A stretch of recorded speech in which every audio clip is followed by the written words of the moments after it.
when I say these things, that like the reactions I've had in the past that are most comparable are when I was studying extremist groups should tell us something. Hi there from the UK, how are you all? Welcome to the What Bitcoin Did podcast, which is brought to you by the Mighty Kraken, the best place to buy, sell and trade Bitcoin. I'm your host Peter McCormack, and today I've got an interview with Coindesk writer and journalist Leigh Cuen. But before that, I do have a message from my amazing sponsors. Make sure you check them out. So first up today, I've got my new sponsor Casa. And after a long overdue review of my security, I decided to sign up for Casa's Keymaster, and then I approached Casa's CEO Nick Newman and suggested that we work together. So it's been on the back of my mind for quite a while that I needed to level up my security. So this week I signed up and I've got my setup book for later this week. I'm planning on talking through my experience using Casa and sharing it with all of you. Also, just a note, I paid for Casa myself, so despite Nick offering to do it for me for free, I wanted to experience the cost trade-off as objectively as possible. I always try with my sponsors to be a customer if possible. I am a customer of Kraken, I am a customer of BlockFi, I was a customer of Dropbit, so I always try to be a customer and use their products as objectively as possible. So thanks Nick, thanks for the offer. But yes, I wanted to see the cost trade-off myself. Anyway, if you want to find out more, please do head over to Casa. That is at keys.casa, which is keys.casa. Also today we have Sportsbet. Have you checked them out yet? They are the best place for online gaming, and they also accept Bitcoin. And I also can announce that the second What Bitcoin Did poker tournament is booked for this Sunday, the 14th of June. It is 7 p.m. GMT, 8 p.m. London. There will be 1 Bitcoin in prizes and a 50 MBTC bounty on my head. There is an entry fee of 200k sats, which is about $20, but the first 500 people who sign up do get a free Watford shirt, and Watford is the team with the Bitcoin logo on their shirt. So if you want to sign up and claim your free shirt and join the tournament, please head over to my website. It's whatbitcoindid.com/sportsbet, which is /SPORTSBET. And if you want to find out more about Sportsbet, head over to sportsbet.io, which is SPORTSBET.io. Okay, so onto the show today, and finally I have Leigh Cuen on to discuss journalism and Bitcoin narrative. This is a show I've wanted to make for a while. We met up in New York a while back and discussed some ideas around a show, and the role of journalism in Bitcoin can be challenging, so it was natural to try and get Leigh on as a topic to discuss. You see, our job is not just to be a cheerleader for Bitcoin, but it's to peel back the layers, to critically think and challenge ideas. And while we might not be head buried in the technical side of things, understanding bits, most of the time people like Leigh and I are probably looking at different areas, and there's a lot of topics to cover, so trying to be an expert in all of them is super difficult. But we're here to critically challenge ideas, critically think about ideas. One of the challenges of this is you put things out there and people might agree, they might reject your ideas, but it also can come with some like quite in-your-face harassment. I keep a folder of all the things people say to me. It's quite funny. I'll probably release it sometime. But I think my approach to no's, or discussing that there are two coins with the name Bitcoin in the title on the Coinbase homepage, is something which has highlighted this for me, because these are ideas that I just want to discuss. I wanted to challenge why so people are using those, and I think I have valid points. And I also want to challenge the fact that when newcomers head over to our website like Coinbase, they will see both Bitcoin and Bitcoin Cash and will be confused. Look, I know factually they get confused because I've taken the vocals and dealt with it. And sometimes, rather than having objective conversations about this, many people will attack or mock or even discredit the work. But it doesn't stop someone like myself, it doesn't stop someone like Leigh, because we know it's important that these things are thought through, that they are discussed. And also, I am right on both of those issues. So anyway, I've followed Leigh's work for a long time, and I've seen too how she has too tried to critically think through some ideas, and at the same time has been criticised and attacked, which in some ways makes me support her even more. I love the work she does, and I think it's okay to be wrong, or it's okay to challenge assumptions, and those topics which create the biggest debate are often the most interesting, even if it does see a strong response from the Bitcoin immune system. Now, I get it that there needs to be a hardline and aggressive approach sometimes from hardcore Bitcoiners, and the importance of that and what it's done in the past. There are many scams out there, or dodgy projects, or people with questionable intentions, and being firm with these people can be really helpful, but it can also shut down conversations or put people off, especially in areas which are valid, which do need discussing. So yeah, I'm glad I got Leigh on. It was great to talk about this and talk about journalism within the Bitcoin industry. And if you've got any questions about the show, you can reach out to me. You know you can. My email address is hello@whatbitcoindid.com. If you want something else to listen to this week, please do go and check out Defiance, my Steve Mnuchin four-parter. The first part's out. That's it. Defiance.news. Second part is going to be out on Wednesday. And as I said, any questions, you can reach out to me. It is hello@whatbitcoindid.com. So you've had weirder years than this. I don't know if I'd say weirder, but equally weird. Damn, this is definitely my weird issue. It's a bad one. It's a weird one.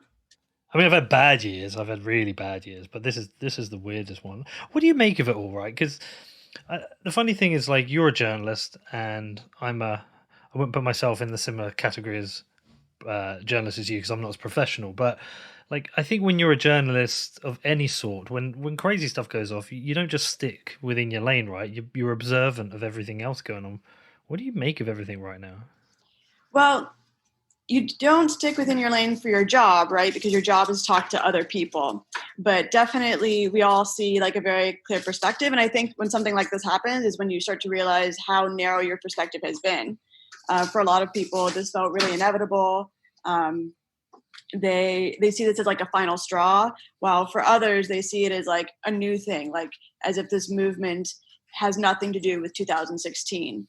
I covered the election in 2016, and for me, this has just basically been deja vu for a few months, which is weird. So you think this is like a follow-on from the election? This is all to do with what, Trump? I don't think this is all to do with Trump, but I don't think one man is the most salient point of the political apparatus that was the 2016 election. And elections in general. I mean, this is a really complex system, so it's not all about Trump, but certainly Trump rose to power during a broader shift that we are seeing continue today. So more about the apparatus of power, like I see that, and this kind of them and us thing that's getting kind of worse. The situations, certain things have really stood out to me. The blatant stealing by people within government with the money printing, the insider trading that people like Kelly Loeffler was doing, that seems to have just gone uninvestigated and unpunished. This rules for one, rules for the other. You see, it's like a bigger thing. Do you think that, I mean, she's claiming she did nothing wrong. Do you think she did something wrong? I think she definitely needs to be investigated. I think there's some massive coincidences going on there, which I find highly surprising if they are just coincidences. I think she's one of the most interesting figures in the crypto industry today.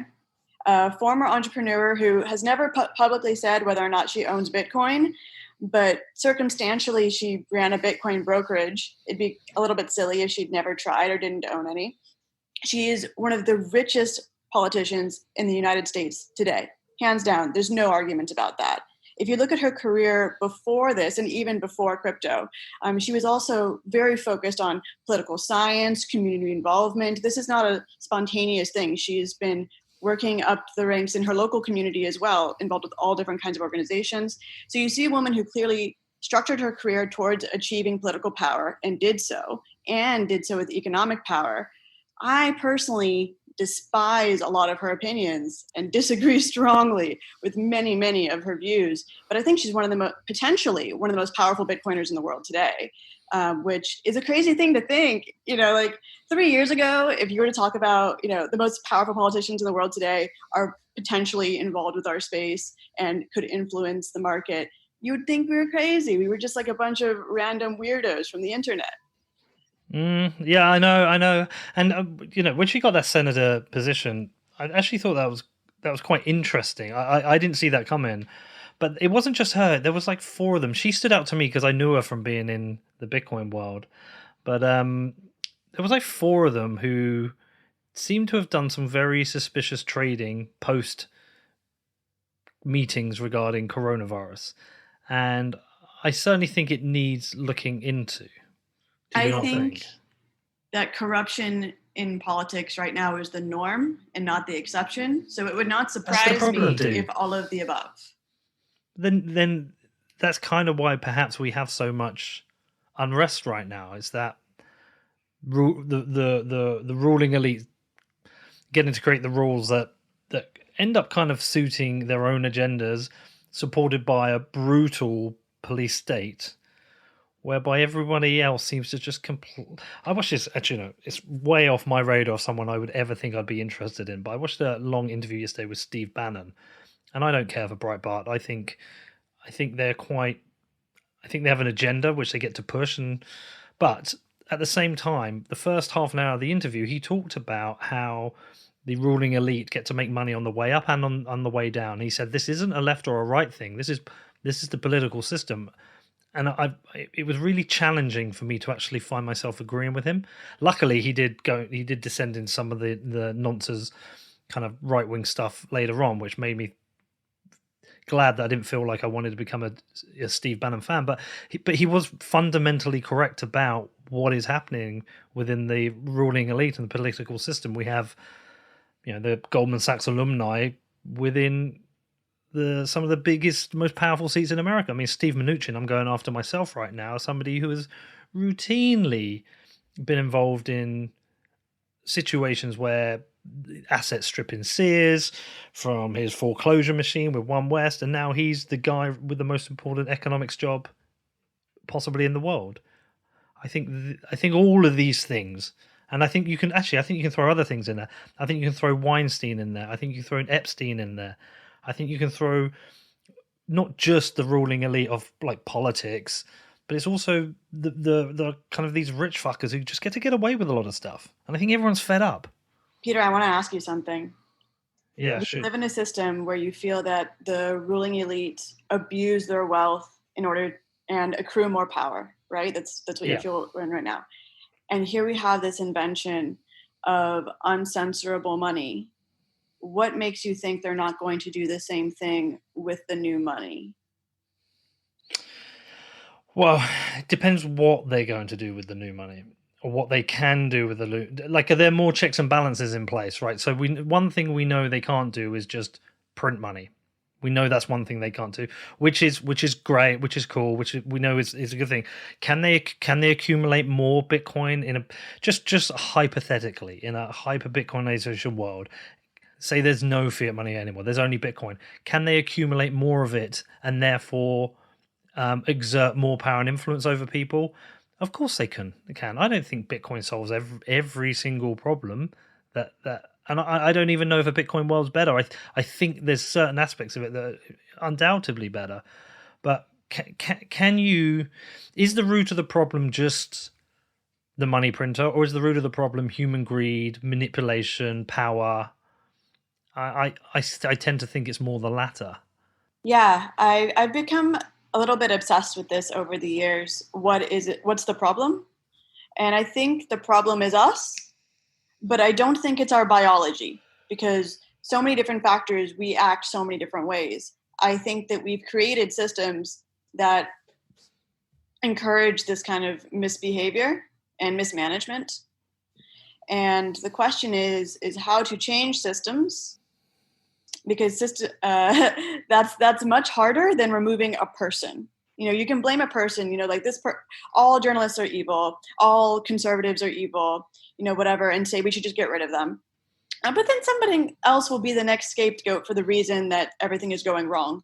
Maybe there are good people within all of these groups that aren't doing the right thing because that opportunity isn't as accessible to them. And how do we make that opportunity more accessible to them? I think, I don't know the answer to that. Well, there's flaws through everything. Yeah, there's flaws in politics, but there's flaws in journalism. I mean, we're jumping around here right a bit, but so in the UK at the moment, we only have one US news channel really on Sky. And guess which one? That's still one too many. It's American news is so bad. But if we want to find out what's going on, if you just want to sit in front of the TV and watch a bit, guess what is the main channel we have? Is it Fox?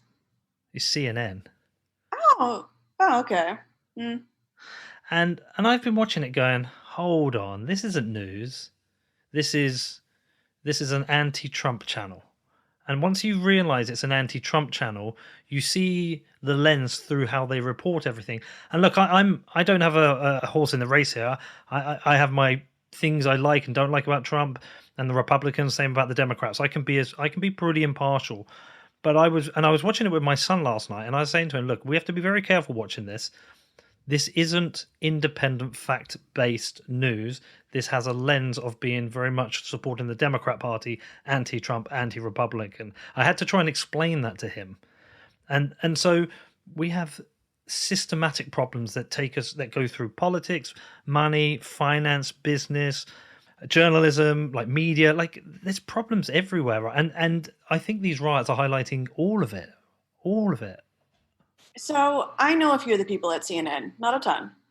The people I know are actually really freaking good at their jobs. So I wonder, how is it that the brand overall is producing so much bad content when it's so competitive to get in there? And I know that they have some qualified people for sure.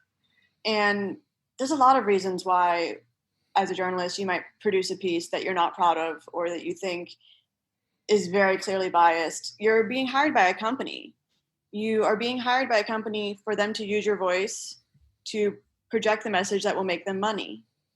And bashing Trump is a really profitable message. Promoting Trump is also a very profitable message. We have Fox News as the equivalent to CNN. Yeah, of course. I think the thing about CNN, I think some of their investigative work has been kind of interesting. There are some bits I've liked. There's that guy, is it Don Lemon? Yes. But see, my problem with him, he seems to go off on these rants that are very much politically motivated. And, like, I get it now, I see it, but someone like my son could see that and think this is news, and it isn't news. So I think most people don't understand the different kinds of journalists there are. And Don Lemon is a pundit. He is hired to express and represent an opinion. I am not a pundit. I might do opinion columns sometimes. Sometimes I write opinion columns. But every opinion column has been a rare occasion, a very specific occasion. It's not something that I do as my profession. Joe at Bloomberg, Joe Weisenthal, would be an example of someone who is also a pundit, but is a lot more unbiased. He's a lot more scientific in his approach. And that's okay. Both of these people make their companies money and their audiences love them both or they wouldn't be there. Yeah. I don't know. I guess for me, I'm just seeing across the board, Leigh, like things that I'm just like, everything seems to be a bit of a mess. It is a mess. It's such a mess. Yeah. And it's like this. Have you seen the Aaron Aronofsky film, Mother? No, I haven't. Okay, so do you know Aaron Aronofsky? He did Black Swan. Oh, okay, yeah.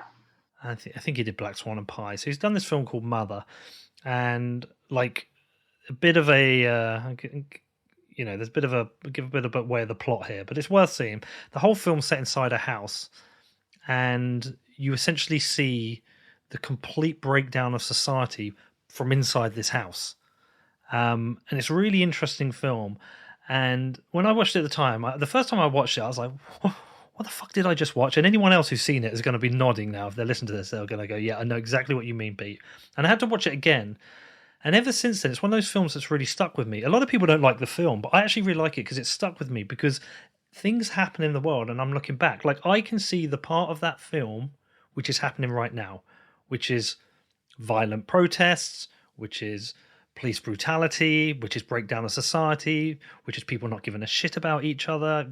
I'm not saying everyone, but the film perfectly represents what is happening right now.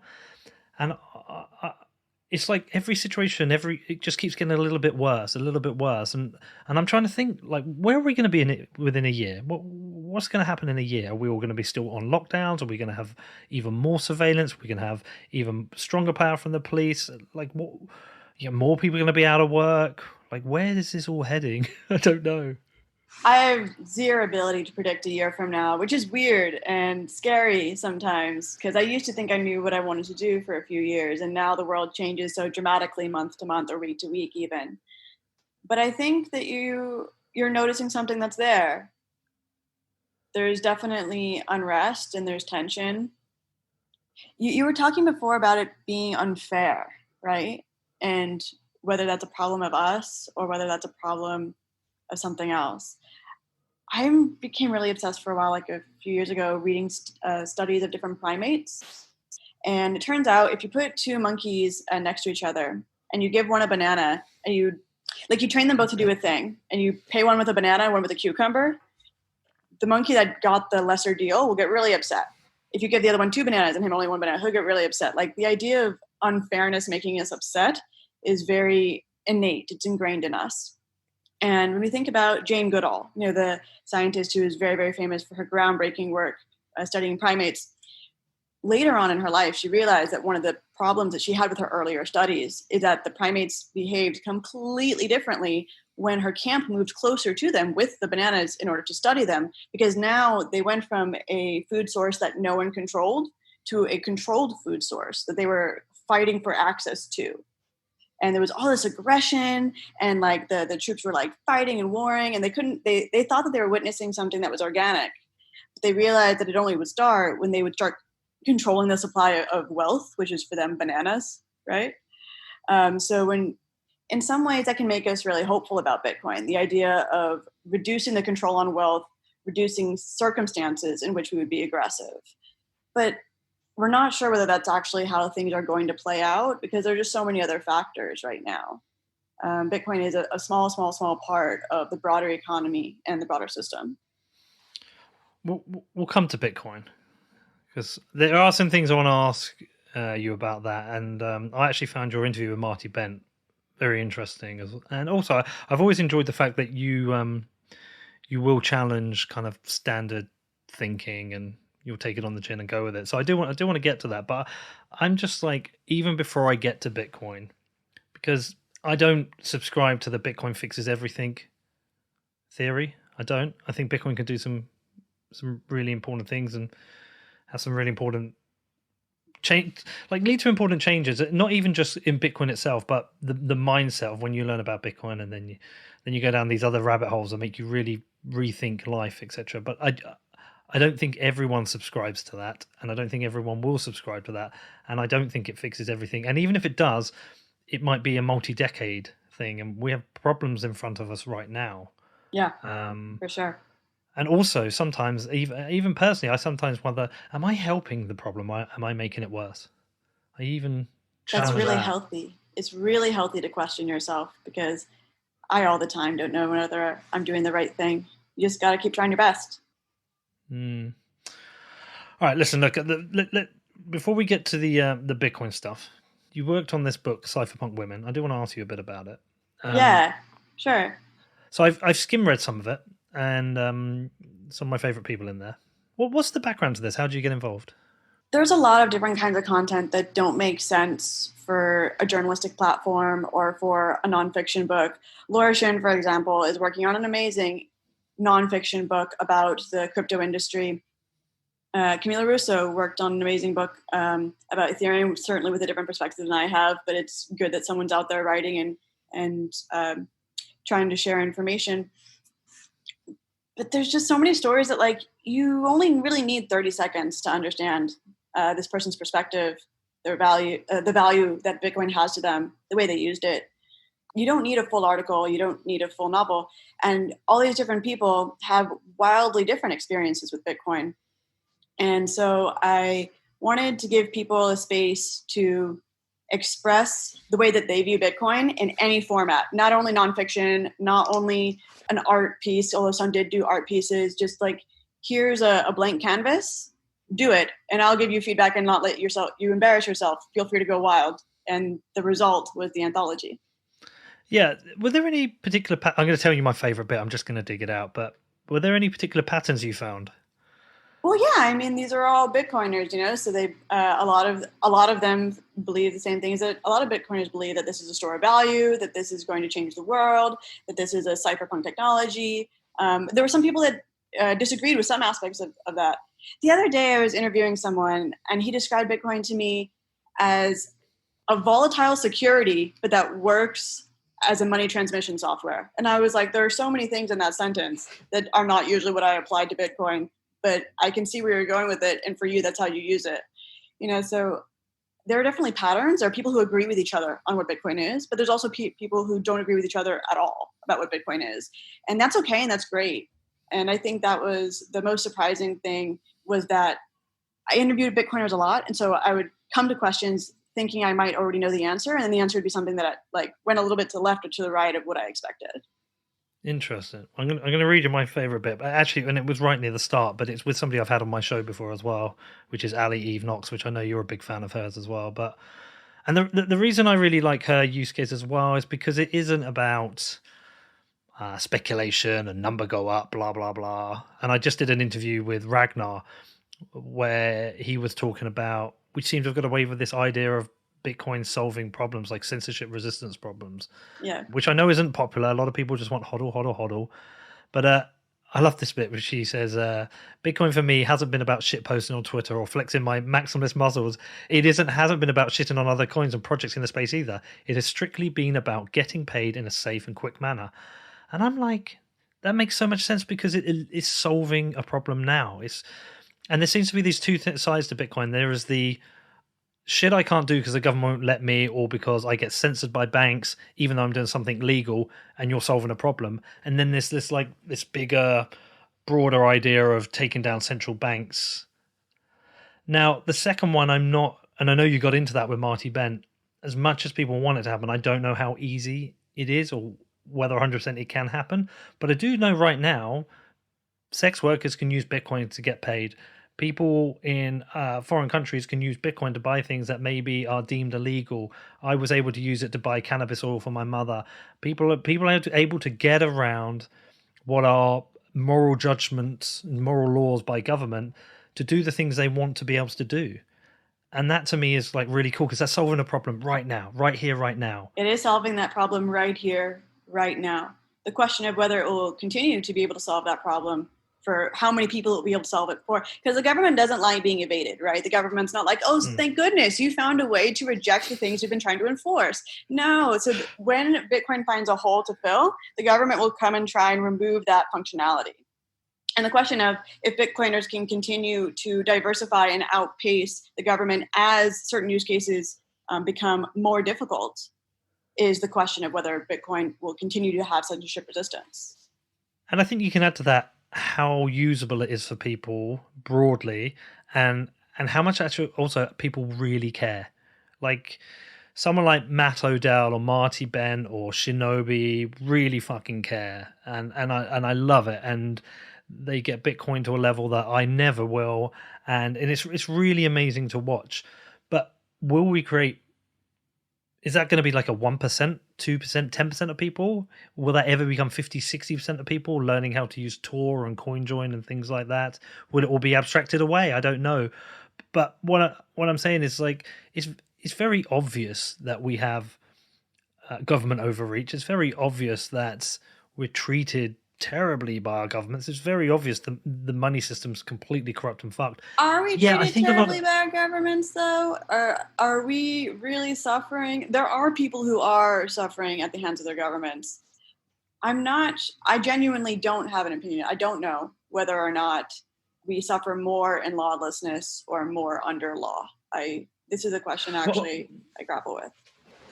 Okay, so that's and that's a separate point, and I want to talk to you about that as well, because that is that I've gone down that libertarian rabbit hole, but never become full libertarian. But like a lot of the ideas in it, but never actually got to the point where I think, will it be a better world? Like, will society be better? I don't know. I'm not there yet. But what I'm saying is, I don't know if enough people will ever care that much about Bitcoin. I want them to. I want them to care like I do, right? I tell all my friends all the time. I post all my shows on Facebook. That's so evangelical. It's like, is there anything else in our lives? And I also talk to people about Bitcoin. Is there anything else in our lives that we're like, TV shows, maybe you're like, oh, I love this TV show. It's so great. Like, I've never gone up to someone and been like, PayPal is amazing. You've got to try it. Oh my God, PayPal is the shit. I actually don't like PayPal at all. It can be useful, but the point being is like, I've been doing this show for 3 years. I can't even remember now. Maybe is it 3 years? Say it's 3 years. Every one of my friends know I have a Bitcoin show, right? Every one of them, and everybody knows there's 2 shows that come out. Well, actually, I don't post them all on Facebook, but the most interesting ones is like, oh, have you seen The Social Network? I've got the twins who are in that you might find this interesting, or like a more broadly interesting show. I wouldn't put an Andrew Polstra one say up there. Nobody cares. Like nobody cares. Well, I say nobody. Maybe 1 in 100 will occasionally get in touch and say, "Tell me about this Bitcoin thing," right?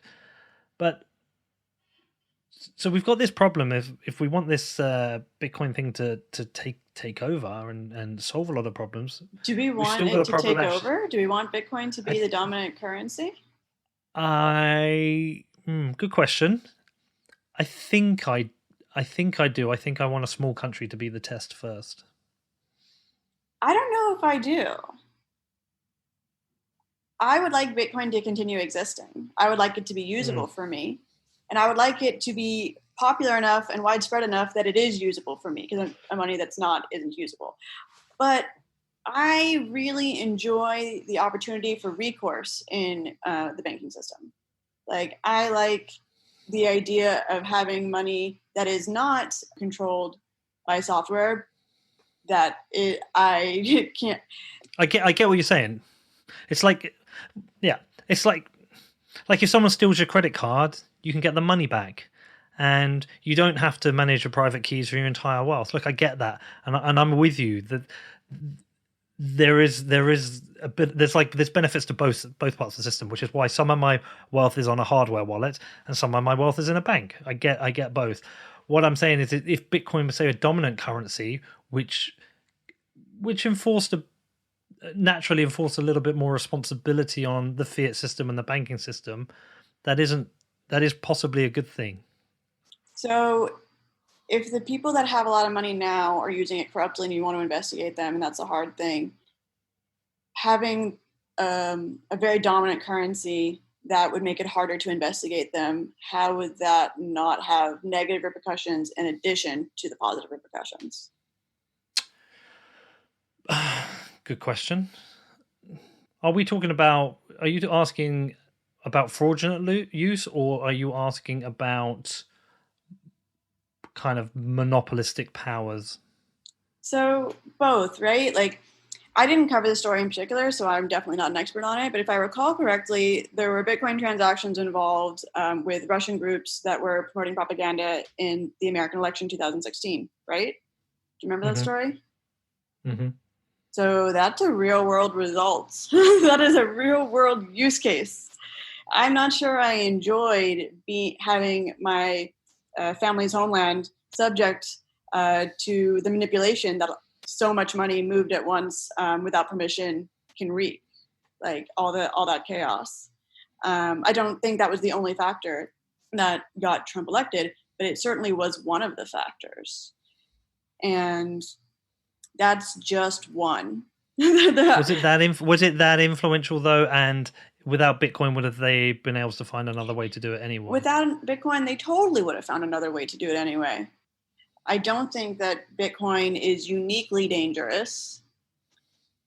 I just think people think that the only way that someone else will use a tool is the way that you want to use a tool. And it turns out that's not it at all. And as it's still so young, and we can make design choices and we can make ecosystem infrastructure choices, we want to think about how it is that we can make it more difficult to use it in ways that harm people, or make it easier to use it in ways that help people. And these are both subjective terms and are really challenging to work with in like an open source environment. Yeah, but I guess what percentage of transactions with any financial system is, criminal, nefarious use, and should the rest of us face a poor choice of money options, surveillance? No, certainly to try not. And protect us against that. Yeah. No. So our methods of trying to curtail negative usage have failed. So what we need to do is not limit Bitcoin. It's not like, Bitcoin is the danger. It's think about like, how do we make it easier to use it in this good way? Because like, if it was easier for journalists to produce unbiased, high quality work, I bet you a lot more people than do today would do it. But the system makes it hard. So how do we make the system make it easier to make good choices with Bitcoin? This is a question I don't know the answer to, but when people say Bitcoin will XYZ, it's like, no, humans will. And how they use the Bitcoin will determine what happens after that. No? Yeah, well, no, I see where you're going. I think we're talking about multiple different strands at the same time here. Let's keep it back to the money. Bitcoin as a dominant currency over fiat within a country. What are the implications? I think the Bitcoin idealist would say is that if you have better money, you reduce the ability for the government to print more money, which protects your own wealth as an individual, which creates Bitcoin requires electricity to use at this point. So are we imagining a world in which mesh networks are possible, or one in which the government can just turn off a neighborhood? Because that happens. Yeah, well, okay. So again, that's another separate point: is how would a government fight back against a potential for a currency taking over that isn't controlled by the government? Definitely want to ask you that question, but let's just hypothesize that we get to a point where Bitcoin is a dominant currency. What are the implications of that? Does that create a better financial framework for everyone to operate within? Is that better for business? Is that better for individuals? Does that make government more honest? Like, does it solve all these problems with? I don't think it makes people more honest. I don't think that the. Does it not change the game theory? It changes. It totally changes it. It totally changes it. But the problem is it doesn't change the people that are playing it, right? Mm-hmm. So, like, it won't make the politicians more honest that they stop printing money. They can just have another way that they administer access. That's what money is giving you, right? It's giving you access to freedom, to resources. So if they stop printing money, then they do something else. Like, there's plenty of history of corruption before money printing. There's not a great history of urban, diverse, thriving, economically equal societies. There are some, not a lot. So what we're saying is, like, it's going to be like this like rare niche case, which is, it's hard to say. Like, what says it's a fair society? Like, to who? We're expecting the best possible results instead of thinking like maybe the problem isn't the money printing. The money printing makes it easy. So, like, okay, so we'll make it harder to make bad choices.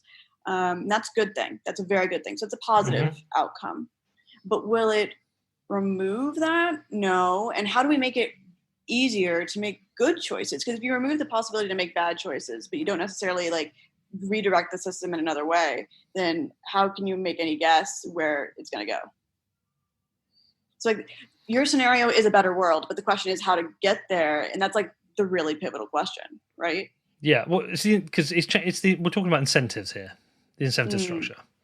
Mm-hmm. Yes, the responsibility for our own money, the relationships we make, the products we produce, who we do business with, how we do business, and the layer on top of that is, whilst you still have a state, what difference does it make to the state?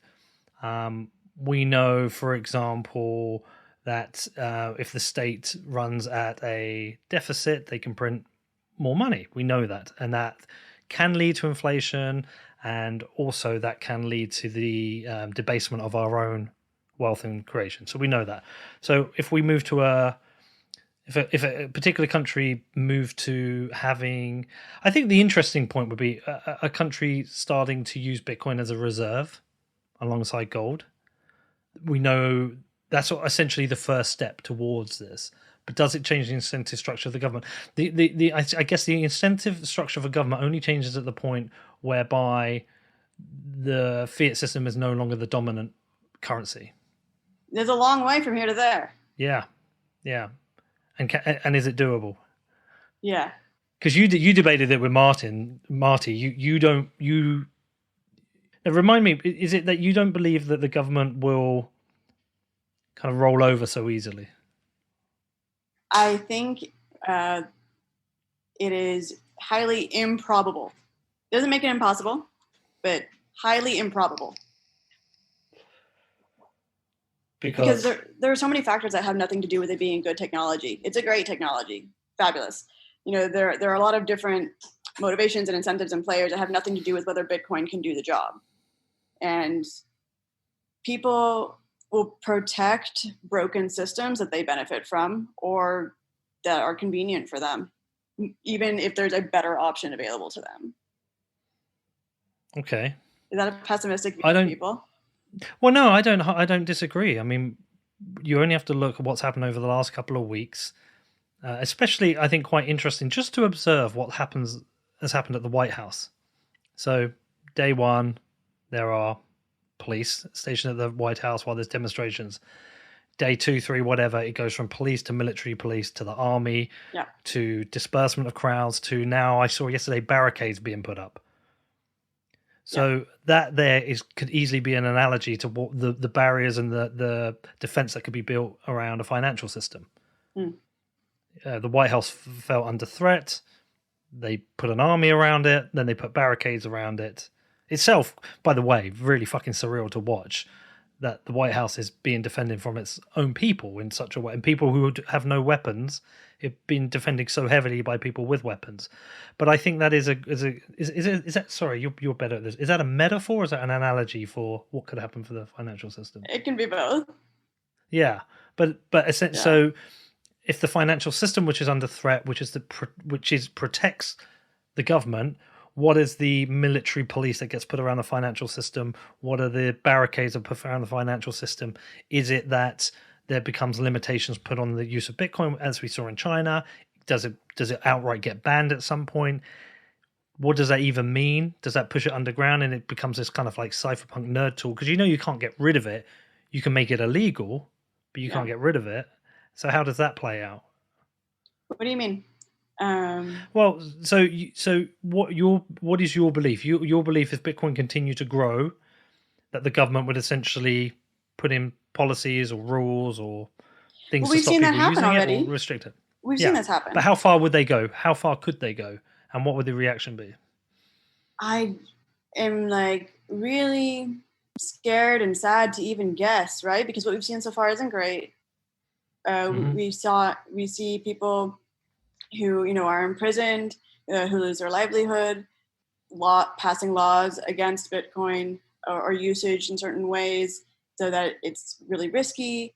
I'm thinking specifically of in countries where Bitcoin is really, really useful, the risks become higher, and I don't think that's desirable. That's not something that I would like to see, because people suffer in the meantime. Do you think then certain Bitcoiners maybe have blind spots around this? I think most Bitcoiners have no idea what the word freedom means. Okay. Expand on that. So I'm really happy for them that they care about it. They've just never not been free. Well, that's broad. Well, that's broad because we have Bitcoiners in all parts of the world. So I think can you yes, can you focus in on what you specifically mean? I'm saying. People in some ways that are like me, affluent, upper middle class, educated, who have access to computer science tools and financial services, and who can tweet things that make people angry and not fear for our lives. We have consequences. There are certainly consequences to choices. Freedom is not the absence of consequences. But, when people get really excited about the idea that they're going to be able to make any choice they want, that's assuming that all the people around you aren't going to be enforcing social norms, right? You're always going to have some kinds of restrictions. The question is, what is the accountability structure and what is the incentive structure? There's no happy anarchy world in which everyone makes all of their own financial choices with no influence and no input from someone else, because that's just not how people live in close quarters. No? Well, no, that's fine. I'm following you. But therefore, do you think that leads to blind spots or... Yes, agreed. Totally agreed. And do you think, therefore... So when you... I see it. When you go on and you see people debating on Twitter saying, almost any defense of any form of state is statism, therefore everyone should be fully ANCAP because that is the ultimate form of freedom, which I fully understand that defense. And then people talk about, well, Bitcoin is the ultimate, it's like a peaceful revolution. Every time you stack sats, you're taking power away from the government. And if we keep doing this, then eventually we can bring the government down. Do you think that's naive? Do you think that's Yeah, I think brave? trying to bring down Bit of a both? government is usually naive. Sometimes it's also brave. People have done it. Look, like there Hmm. are all, it's not as if Bitcoiners are the first people, and most rebel groups don't live into their old age. There are some who do, and that's what fascinates me. What fascinates me are like, who are the people that break social norms for what they believe to be moral and ethical reasons and live to tell the tale. Most pirates, for example, during like the heyday of what we consider, the heyday of pirates in the Caribbean, died because they were caught. There are some who weren't, and like, who were those pirates, and like, why were they so successful? There's a really great example from the China Seas. She was a woman who she's a sex worker who hooked up with a pirate, and then when he died, took over his ships and grew the fleet to like 70,000 pirates. It's one of the biggest fleets that's ever been. That's not like a nation state army. They actually negotiated with the government to stop piracy. Like the government paid them off to stop. And then they like lived a happily ever after. Like, how does that happen? Because for most people, if you think about, different terror groups, they think that they're doing the moral thing and overthrowing the government. They genuinely believe that's the right thing to do. It does not usually end well for them. So I'm really fascinated with the idea of like, how do people live happily ever after and still not follow the narrative that was scripted for them? And there's just like so many open questions. I don't know how it is that Bitcoiners will be able to answer that, but I hope that many people who use Bitcoin think about these things as well. I hope they have long, happy, healthy lives that are also effective and feel morally satisfying to them. Next up, I talked to Leigh more about journalism and Bitcoin narratives, but before that, I have a message from my amazing sponsors. So first up, let's talk about Kraken and why they are the best place for you to buy your Bitcoin. Firstly, their world-class security makes them the most trusted cryptocurrency exchange in the market. With their 24/7, 365 customer support, they can help you with any issues, whoever you are and wherever you are. They have the most comprehensive suite of tools for buying Bitcoin. You've got Kraken.com, where it could not be easier to sign up and buy Bitcoin. They also have a beautiful mobile-first app, so you can buy Bitcoin on the go. And with margin trading, futures, and their OTC desk, Kraken has every option covered for you. There is no better place to trade Bitcoin. Find out more at Kraken.com or download the app, which is available for the iPhone and Android. Just search for Kraken Pro, which is KRAKEN PRO. Also, we have the future of Bitcoin and financial services, which is BlockFi. Have you checked out their new mobile app? They really did an amazing job with it. Everything you can expect from BlockFi packed into your phone. There's a quick and easy sign up. You can get started in just a few minutes, allowing you to earn interest, borrow USD, and instantly access your portfolio. You can also open a BlockFi interest account and earn money on your Bitcoin, and using Bitcoin as collateral, you can take out a USD loan. The app enables funds to be transferred directly from a crypto wallet into your BlockFi account, and that's not all. They've got so many things coming over the next few weeks and months.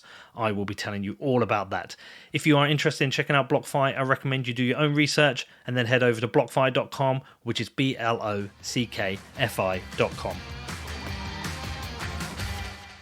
See, this is why going back to the anthology, that's why the anthology is so interesting, because as I travel the world, or even here when I'm even say dating and you meet somebody and they're like, well, what do you do? And I'm like, oh, I have a Bitcoin podcast. And they're like, oh, what? Tell me, what's Bitcoin? and the really interesting thing That's the reaction you get? There's people who don't know so much anymore? I still occasionally meet people who don't know. I mean, especially if you're single and you're dating, right? And so what do you do? Like one of the first questions, what do you do for a living? I was like, well, I'm a podcaster. What's it about? I was like, Bitcoin. They're like, well, oh, I've heard of that. Well, I don't fully understand it. That's usually the response.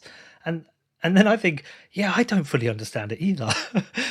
And then trying to explain what it is, like, I think you have two choices. You explain it from your own bias. So you might explain it like Bitcoin is, freedom money. It's censorship resistant. It's seizure resistant. It's the best form of money the world has ever seen. It's the hardest. You can do all of that stuff. But actually, I think one of the most interesting things is where you start to find, and going back to the anthology, is that it gives the people the ability to find use cases for them.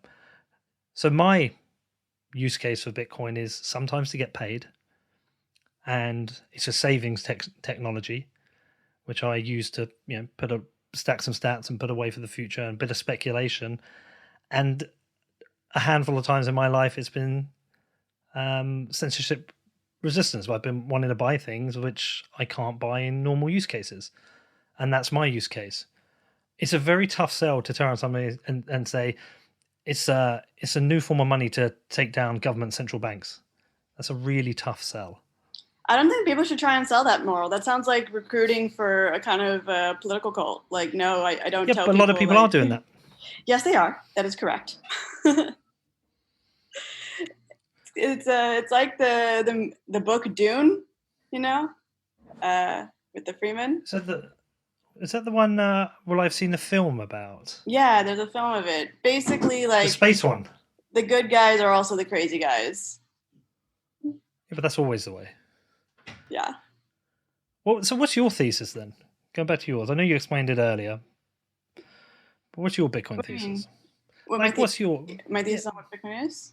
Yeah, like what is it, and what like where do you think people could most benefit from using their time into promoting Bitcoin? Because again, going back to my interview with Ragnarly, he said in the early days Bitcoin was a payment technology, and the Silk Road was a use case. He said, I've got a use case right now. He's a gunman. He's a big gun guy. And there's companies who can't get funding who for whatever reason with the fiat system can get funding with Bitcoin. And he's like, we should be pushing censorship resistance. Yeah. There is the HODL, the HODL thesis that challenges that. And some people even say spending Bitcoin, you shouldn't spend Bitcoin. So, and he made me rethink that. Where's your thesis? So Bitcoin is money, right? And there's a lot of things you can do with money. Some people say they're smart. Some people say they're not a good use of money. I don't think that you're morally obligated to use your Bitcoin in a censorship resistant way.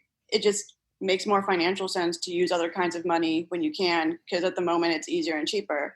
But if there's a time when it's easier or cheaper to use Bitcoin, then why the hell not? It's money. You can spend it, you can accept it, you can invest it, you can do all the things that you would do with money.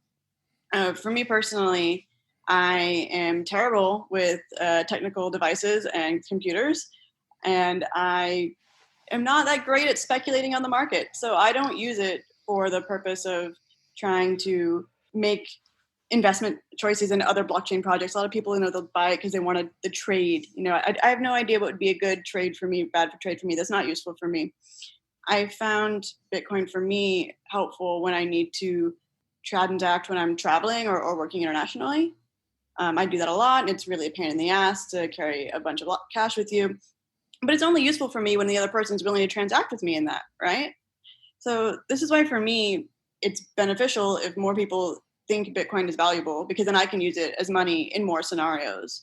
But it doesn't mean that I want people to have some kind of Bitcoin cult in the way that I don't want anyone to have a dollar or a shekel or a euro cult.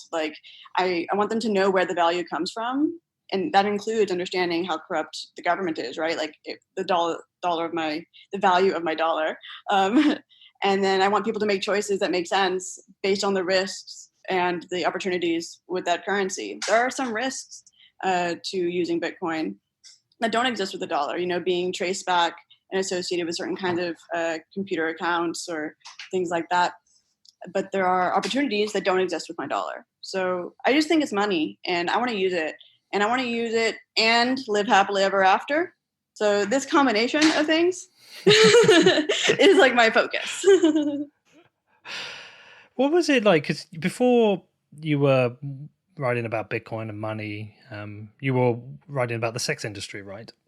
Are there equally controversial topics to write about in the sex industry, and how does the reaction to your content you were writing in the sex industry compare to, say, the Bitcoin industry? Because one of the things I've noticed is that you'll dive into some topics, sometimes controversial, sometimes subjective, and then there'll be this tidal wave of bullshit that comes with it. Whereas it's whether you're right or wrong is irrelevant, and it doesn't matter your subjective position. As a journalist, you're obligated to go out and look into things, right? How does it compare? How did the two industries compare? So there's a lot in common in the fact that it's a very relationship-oriented industry.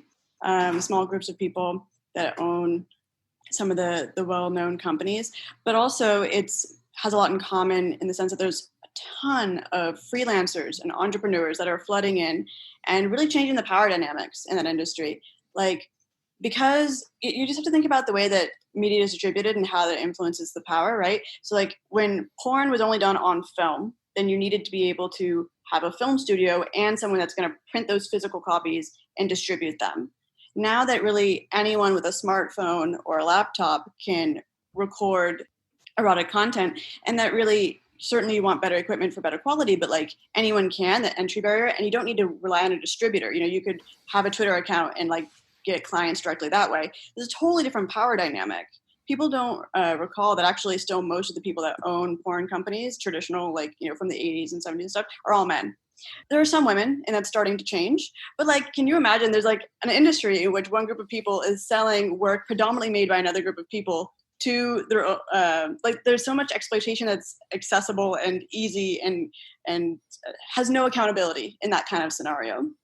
As we see the power shift and more people be able to directly transact peer-to-peer, we see people still, there are some people that are mistreated, but so many aren't. So many are having a great time. So many are doing exactly what they want to do with an educated choice about how it is their content is distributed, what kind of content they want to make, what kind of clients they want to work with, how they want to work with them. And that's been incredibly empowering for a lot of people. So when I think about how that compares to Bitcoin, I think Bitcoin has the potential, through enabling peer-to-peer transactions that don't rely on a central gatekeeper, to empower a lot of people, to help people empower themselves, right? You don't empower someone, they achieve it for themselves. But like, so this is good. This is like really, really good on both angles. On the other hand, both of these topics make people very emotional. Sex, power, and money make people very emotional, and myself included. So you see people react. If I write about like a restaurant opening up, I've done all different kinds of writing. Nobody is gonna, be like writing in letters, tweeting Fuck about you, it. Like, what the fuck are you on about? Yeah. And the interesting thing is like who ends up getting upset, because a lot of times people get really upset when like you praise or you say something that's positive about something they dislike, and then they accuse you of, being really biased. And then when you say something positive about something they like, then you're completely unbiased. So in both of these beats, you have a lot of high emotional stakes among your readers. So in these ways, I think it's also very similar, both the sex beat and Bitcoin. So you've had similar reactions to your content in both industries? I wouldn't say that in the sex industry I had as harsh a reaction. When I was kind of transitioning into that beat, I focused for a while on research related to Gamergate and different groups of extremists that were harassing sex workers, and other women as well, not only sex workers. But I was specifically focused on how they were finding and targeting sex workers. And the reactions to those pieces were very comparable to the reactions to pieces I get about crypto. But that should tell you, like, when I say these things, that like the reactions I've had in the past that are most comparable are when I was studying extremist groups, should tell us something about what's happening around Bitcoin. And that doesn't make us feel guilty. It just means that we should definitely look to actively promote more positive and less fanatic aspects, because we don't want that narrative to be the dominant narrative of Bitcoin. Yeah, see, that's interesting, because when I do the Defiant stuff, I touch on different subjects, and it's anything from North Korea to knife crime in Scotland, whatever. Nothing I do drives as much as a reaction as the Bitcoin stuff, and from people I think I'm on the same side of as well. Mm-hmm. Like, I think I'm on your side and you're going fucking crazy at me. But I've seen you take some particular harsh flack, some particular aggressive responses from people. And firstly, I like, do you ever like, are you ever writing a piece thinking, oh shit, this is going to trigger some people? Weekly. Yeah. and then when you're publishing, you're like, I think I just need to go for a walk after I've hit submit, because the torrent's coming. I have to say, I wish that I didn't care, but no, I want to be correct. I feel embarrassed when I make mistakes, and I do make mistakes all the time. So when I publish a piece that I know is going to be controversial, I actually want to be there at the computer for a few hours, because if somebody points out something that is genuinely wrong, and there have been times that people in very rude and aggressive ways pointed out things that were generally wrong, I want that fixed as soon as possible. So a very controversial piece means I'm actually, which is not what most journalists do, right? Because it's a pain in the butt, and we shouldn't expect most journalists to do this. But like, I like look for the criticisms because I'm trying to think like, does this match up? Do I need to reassess something? I'm really big on corrections. I think part of that just comes from being a less technical person in a highly technical space. Like, I know mistakes will happen. There's no way to do my job without them. So I need to like, instead of thinking of that as like a wrong thing that happens, like, oh, this means I failed, I'd be like, if I proactively find all the things to make it as correct as possible, that's the success, as opposed to having no feedback. Yeah, but that's the fact checking side, and I'm with you on that. And I'm not technical myself, and I I did a whole interview with Andrew Polster recently. Honestly, I would say I understood about 5 minutes of the hour of what he was saying. I have fucking no idea, and that's fine. I'm cool with that. But that's the fact checking side. I'm more interested in the side where you're delving into maybe subjective ideas, which isn't about facts, which is about opinions. Because I think it's important. Like, so one of the things, I don't know if you've noticed my ongoing thing about nodes. Have you followed the nodes, Nodegate? I didn't follow why everyone was upset. I know that people were saying whether or not you're a quote unquote real Bitcoiner, depending on whether or not you run a full node right now. Yeah, well, apparently I'm attacking Bitcoin now. But so quite a long time ago, I said, "Oh, look, just to tell you all something, I don't have a node. I never have. I don't understand it. I don't know if a node is a wallet. I just don't get it. And to be honest, I'm happy with my hardware wallet, and I don't really care." And a lot of people got really upset. It's like, "Oh, you should really care about this," and that forced me to make a show. But what the value I think is in doing this is you get to explore an error. So you get to explore nodes, the incentive model around nodes. Why is it such a small percentage of people have them when it's seen as so important? So I see that as an important thing to do. Yet there will be a portion of people who forever will meme me on that. They'll be like, "Well, he doesn't run a node, or he doesn't know what he's fucking talking about." Yet at the same time, a topic has been opened up, a conversation has been opened up about the incentive model, why people aren't doing it. So I see it's an important thing to do. Perhaps the tactics aren't always right, but I think it's an important thing to do. But it's very tiring where people consistently miss what you're trying to achieve by having the conversation rather than the point itself. And I'm assuming you have similar when you're going on particularly challenging subjects. Yeah, and to be fair, not all my opinions are correct. And I feel a little bit on Twitter and social media and these places exhausted with constantly performing my gender. And it's not something that I do in regular life. Like in regular life, I'm not always bringing up women and the fact that I'm a woman and the fact that women exist and might have a different perspective on that. But I found that a lot of times when I was in these spaces, I would be one of the only women. And so I would notice other people reacting, being offended by something or being spoken over or whatever. And because you're already kind of like the odd one out, you don't want to be like, "Oh, by the way, I differ here." And so by like all the time just being like, "Hey, I differ here." So many people all the time, all the time, DM me and write me being like, "Thank you so much. I at my meetup group, I feel more comfortable expressing myself," or like, whatever, because they're no longer seen as like, "Oh, that extreme Nazi feminists, like feminazi, whatever." Because in comparison to me, at least they sometimes leave they only like the overtone window is really important in these discussions, right? There's not a lot of real diversity in the discussions about Bitcoin when there's so much diversity in the usage, in the infrastructure building aspects. Like, it's not reflective because the people who are loud make the people who are quieter just don't want to deal with that, So if you prove that you can be yourself and still be involved in Bitcoin and not need to constantly be biting your tongue, and not only biting your tongue, but like pretending, because you want to be liked for yourself, you want to be accepted for yourself, you want people to work with you for who you are and not who they want you to be. So like, I hope that all of those messages and emails I get like continue to be the case, but I definitely don't think that I am like some role model who has done it right. I've just been making this up as I go, just trying to be myself as I go. Like, okay, this is me, this is what I think, this is what I feel, this is how I do my thing. And how do I do that without being without offending people who view the world a very, very different way. Yeah, but again, that's kind of like that's where I find it tiring. Like, I'm not a journalist. I'm someone who works probably, I would say, in the field, but I'm not a trained journalist. I was an ad man. You do some really good work, though.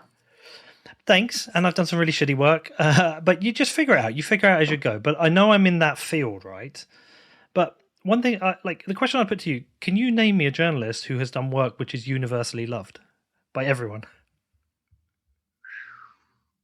It's a really good question. I think Christina Amanpour is not considered controversial. She's a liberal, so like there are conservatives who don't like her. The CNN.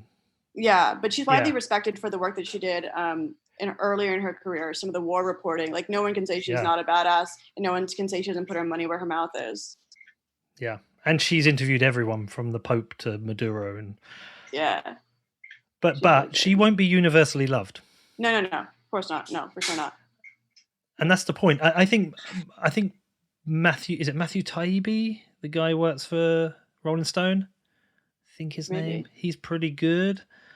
The point I'm trying to make is that there is nobody who's universally loved as a journalist, because as a journalist you're meant to peel back the layers of uncomfortable subjects. You know, if 90% of Bitcoiners believe that you should and have a node, and then 10% are, well, what is that 10%? Let's go and have a look at that reason. Let's dig in. And that's what I think the role is of a journalist, is to peel back those layers. And I think it would be help if people understood that's what journalism is about. It's about asking uncomfortable questions. It's about going in and into those niche subjects that you might not agree with and might make you feel uncomfortable, but that's the point. And I think if people understood that, they would maybe therefore debate the point rather than attack the journalist. I'm not sure if that's true, because a lot of times I'll have people in interviews tell me I don't want the story to be about that. I don't want to talk about that topic. And I'm like, that's fabulous for you. But unfortunately, this is important information. So you can say no comment, or we can be vague in certain ways, but we can't just avoid the topic. People know sometimes that that's what you're coming for in terms of hoping to widen and improve the conversation. And they want to very specifically influence the conversation to happen only in one way that benefits them. They get very upset if you in any way falter from the orders that they're giving. Yeah. So either they don't understand what a journalist is, or they do know what a journalist is, but just believe that they're all powerful. I don't know. Maybe. I was thinking more about the receptive audience who maybe you'll tweet out something that you've published on Coindesk. They'll see the headline, they'll see the topic, and because they don't agree with it, they will attack perhaps you rather than debating the point. No, okay, so this is actually very normal though. So I think one of the best things I ever did in my career, and it was such a spontaneous thing, was I took a class about conflict psychology. It was a workshop, even not even a full class. A very limited workshop about conflict psychology. And it turns out that whether you're talking about a husband and a wife arguing about who did the dishes, or you're talking about a Palestinian and an Israeli arguing about who killed someone, people say very similar things about the person who's on the other side from them. And when they do several things. First off, the other person is deliberately causing harm. And they know the harm they're causing and are doing it anyway. And it's not because, maybe they might say greed or something is like a generic motivation, but there's no motivation that is not nefarious. All the motivation is nefarious, and they're intentionally doing something wrong. And people tend to believe that when they feel offended. And another thing that they love to do, and I do this too, is when we're offended by someone, not only do they do it on purpose, but it's a pattern of behavior. And you will look into their history or into other areas of their life, looking for a pattern of behavior that proves they are nefarious. While the person who is accused of the wrongdoing believes that their wrongdoing was an isolated incident and a mistake. They believe that there were complicated circumstances that led to something they didn't want. And they were right in choosing the lesser evil that they did in the circumstance that they did. So these are the two different mentalities that people think. So they're actually not even if you can start to understand why it is the person did what they did, then you stop thinking so much that they're nefarious. But if somebody sees, an article trashing their favorite coin. They're like, I'm upset. This person clearly has it out for me and is incorrect and is willfully ignorant. Yeah, I guess I should look into that. I should take a look into that myself. But I don't know. I like journalism which asks uncomfortable questions, and I think we're gonna see a lot more of that over the coming year. There's going to be a trial coming up for 4 policemen in the US, and some really uncomfortable questions are going to be asked. I don't think around the main suspect. I think it's pretty clear what he did, but I think some uncomfortable questions are going to have to be asked about the other 3, how complicit they are, and some journalists will just take the very direct approach of saying all 4 are very guilty and should be prosecuted. Some people might have to ask some very uncomfortable questions about, what about the guy who'd only been 3 days into the job? What did he know? What did he understand about the situation? And they're uncomfortable questions that have to be asked. And I think the job of journalists is to ask uncomfortable questions. Yeah, the point is not to make your subject uncomfortable, right? The point is not because you want to cause someone harm. The point is because these uncomfortable questions need to be discussed with as much identified bias as possible, as opposed to everyone thinking that they don't have a bias. And so then you need like a third party to come in and ask like all the different people involved what's going on, and try and come to like what are the things that we mutually agree on. And that's what journalism is, right? It'll be so funny to me that like people will talk about the same statistics to me, like hash rate or like whatever, and they'll say the same numbers, but they'll describe them totally different. Like, this is a bullish thing for Bitcoin. This is fabulous. This is great. And the other person will be like, this is terrible. This is awful. Blah, blah, blah, blah. This other thing is so much better. So it's not that we need to figure out what are the things that we can all agree on. And then we need to figure out how we interpret them. And that's a journalist's job. But it can be really uncomfortable for people to think about the fact that their opinion is not God, like that other people's opinions might also be valid. And I'm not excusing myself from that. When I think about a time I'm offended by someone, right? Someone really, really, really offends me. I'm convinced he did it on purpose because he's being a sexist asshole. And I am convinced that he's done this before. And I think about this, and it takes time to calm down and try and remove that and be like, okay, well, if all of those things are not true, and this person did not intend to cause any harm and has a logical, ethical reason for why they did what they did, then you have to start, it can be risky to be like, well, then my logic and my ethics, which are so different, are they the ones that are wrong, or is he? And the answer sometimes is that neither is wrong. They just both came from completely different viewpoints.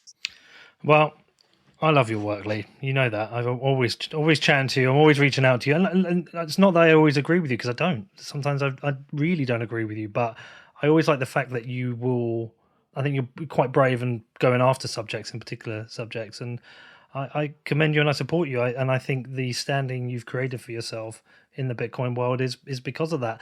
And I know not everyone agrees with you. And sometimes, what is it, that thing? What's worse than being hated, or what's worse than being talked about is not being talked about at all? You might be polarizing, but it's because you're challenging people, and I think that's the right thing to do. Thank you. I try. Yeah, and I think you should continue doing it. All right, well, listen, look, it's Friday night here in the UK. I'm going to go and have a drink with my son. We should do this again, but in person next time, hopefully. Yeah, flights will be going again. Hopefully I'll be back in New York and see you again soon. What's coming up? What are you working on? So I've got a couple pieces filed that I think are actually really important. And let's see how I describe them. 2 of them deal with the Middle East and politics and Bitcoin in the Middle East. One deals with crypto and the Middle East, and the other one is more related to Bitcoin. And I have another few pieces related to different parts of the Bitcoin economy, so how people are spending it or using it. And I think those are really nice. I'm very lucky that I get to write about Bitcoin all the time. It's pretty fun. And I think in June, we'll see some pieces that I'm pretty excited about. Well, I'm looking forward to seeing them. Tell people how they can follow you. So if you just literally Google Leigh Cuen, so LeighCuen, Coindesk, then my author page will come up. And that author page is where all of my articles are. So you can always just check it once a week or something if you miss something that I posted. And on Twitter, I'm LA__CUEN. So La Cuen. I will put it all in the show notes. I've actually got your page open now. Awesome. Thank you so much. This is really fun. No, it was great, and I've not touched almost any of the subjects that I wrote down to talk about. We've just jammed on some ideas, but I don't know. I feel a slight affiliation with you because I think we both don't follow the full kind of like hardcore Bitcoin narrative, and heretics. We're heretics. Yeah, and because of that, we get challenged, or maybe we're outside that inner circle of like the most hardcore Bitcoiners, and like I'm happy to be there. I like to create challenging content, and I like to ask difficult questions, but I feel a affinity with you when. Thank you. Appreciate the solidarity. When the mob when the mob comes in. Listen, you know I love everything you do. Take care. I want to see you again. It's been a while. Stay safe and see you soon. Thank you. All right, so what did you think of that one? Did you enjoy that show with Leigh? I actually had a lot of questions that I didn't even get around to asking. We kind of ended up going down this rabbit hole. So when we can fly again, when I next get back out to New York, I will sit down with Leigh and we'll go through some of those questions and some other ideas. I think Leigh does some really great work, and I know not everyone appreciates it, and she does get challenged quite a bit, but I also know there are other people who really enjoy her work and really think she does add some real value to some of the things she investigates. I'm a massive supporter of her work. I've added some links in the show notes to what she's done for Coindesk. Please do go and check that out. Anyway, thanks for listening, and if you want to get in touch, you can. It's hello@whatbitcoindid.com, and also please do go and check out my Stephen Mnuchin work, which is on defiance.news, and yeah, any questions, do feel free to reach out to me.